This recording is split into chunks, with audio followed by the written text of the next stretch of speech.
تو گویا 3 گناہ ایسے ہوئے. ایک، اللہ رب العزت کے ساتھ کسی کو شریک بنانا، یہ اللہ کی غیرت کا معاملہ. اور ایک، نبی علیہ الصلوۃ والسلام کی شان میں بے ادبی کرنا، یہ محبوب کی غیرت کا معاملہ. اور ایک، مومن کے ساتھ حسد کرنا، یہ دی ہوئی نعمت پر تقسیم پر اعتراض. اس لیے حسد کو بھی ایسا گناہ کہا گیا جو کی ہوئی نیکیوں کو برباد کر دیتا ہے.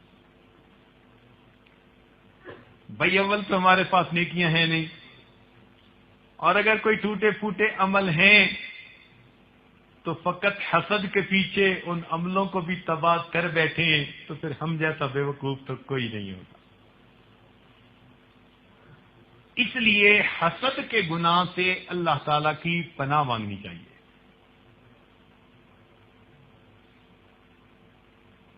حسد کرنے والے کا جوڑ شیطان کے ساتھ ملتا ہے.